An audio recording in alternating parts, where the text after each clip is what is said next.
গ্রাম ও শহরের মানুষ বিদ্যুৎ বিভ্রান্ত নিয়ে সমস্যা হচ্ছে, ঘন ঘন লোডশেডিং হচ্ছে।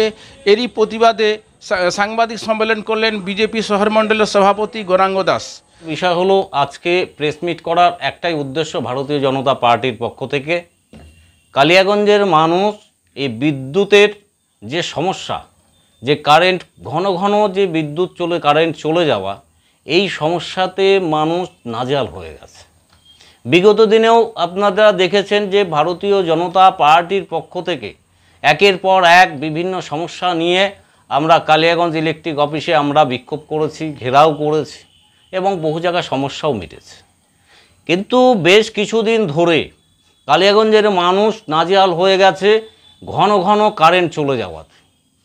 প্রতিনিয়ত যে কারেন্ট চলে যাচ্ছে সেই কারণে মানুষ একদম তিতিবিরক্ত হয়ে গেছে। ছোট্ট বাচ্চা থেকে শুরু করে বয়স্ক বৃদ্ধা পর্যন্ত যে পরিস্থিতি, রাতে ঠিক মতন ঘুমোতে পারছে না, অসুস্থ যারা রয়েছে তারা আরও অসুস্থ হয়ে পড়েছে।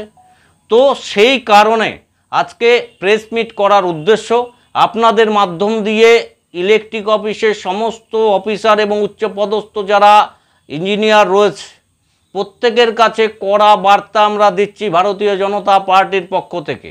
আগামী দুদিনের মধ্যে এই ইলেকট্রিকের যে সমস্যা, বিদ্যুতের যে ঘন ঘন বিদ্যুৎ চলেছে, যা সমস্যা রয়েছে সমস্ত সমস্যা মেটাতে হবে। না হলে দুদিন পরে ভারতীয় জনতা পার্টি কালিয়াগঞ্জ শাখার পক্ষ থেকে আমরা পথ অবরোধে নামতে চলছি।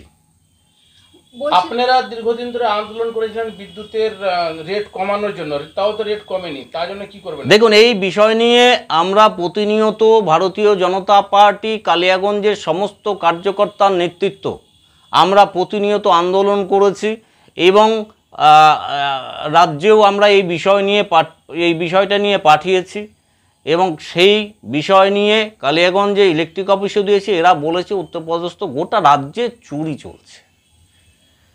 যা চোরের পরিস্থিতি আরজি করে দেখছেন যে একজন ডাক্তার সে তার হসপিটাল গ্রাউন্ডের মধ্যে সে ধর্ষিতা হচ্ছে। তে কোন রাজ্যে আমরা বসবাস করছি? একটা ডাক্তার তার নিজের যে ক্যাম্পাসের মধ্যে সে নিজে সুরক্ষিত নয়। তো এই তো পরিস্থিতি গোটা রাজ্য জুড়ে চলছে। তো সেই অনুযায়ী তো এদের কাছে যে রাজ্য সরকার চলছে এর থেকে আর বেশি কি আশা করতে পারবে?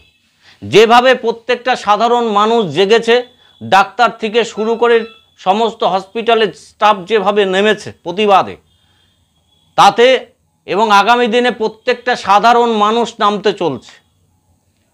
কালিয়াগঞ্জের যে বিদ্যুতের যে সমস্যা, এই বিদ্যুতের সমস্যা নিয়ে আমরা আপনাদের মাধ্যম দিয়ে আবার কালিয়াগঞ্জের এসএম সাহেবকে পরিষ্কার বার্তা দিচ্ছি, আগামী দুদিনের মধ্যে কালিয়াগঞ্জের যে বিদ্যুতের ঘন ঘন কারেন্ট চলে যাচ্ছে তার সমস্যা না মিটলে কালিয়াগঞ্জে বৃহত্তর আন্দোলনে নামতে চলছে ভারতীয় জনতা পার্টি। কেন এই ঘন ঘন লাইট চলে যাওয়ার কারণ কি? দেখুন, সেই বিষয়টা অ্যাকচুয়ালি ইলেকট্রিক অফিসের যারা ইঞ্জিনিয়ার রয়েছে তারা বলতে পারবে।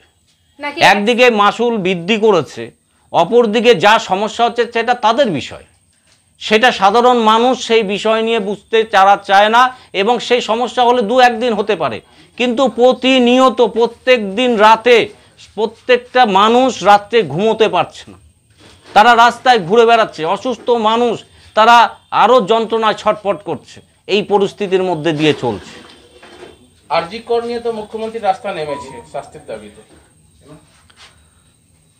দেখুন, সমস্ত বিষয় গোটা পশ্চিমবঙ্গের মানুষের সাথে সাথে গোটা দেশের মানুষ দেখছে কি পরিস্থিতি গোটা পশ্চিমবঙ্গ জুড়ে চলছে, যে অরাজকতা চলছে মানুষ সমস্ত কিছু দেখছে। যেদিন গণ আন্দোলনের রূপ নিতে চলছে, যেদিন গণ আন্দোলন শুরু হয়ে যাবে, এই সরকারের পতন অনিবার্য, ছুঁড়ে ফেলে দিবে।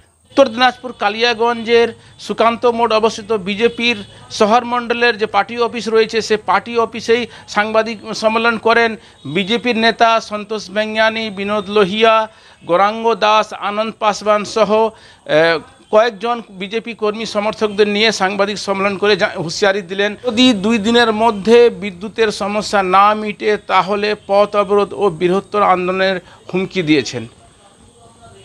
উত্তর দিনাজপুর থেকে আমি হরেন্দ্র কুমার, আপনারা দেখছেন হর্ষ নিউজ। সমস্ত দর্শককে ধন্যবাদ।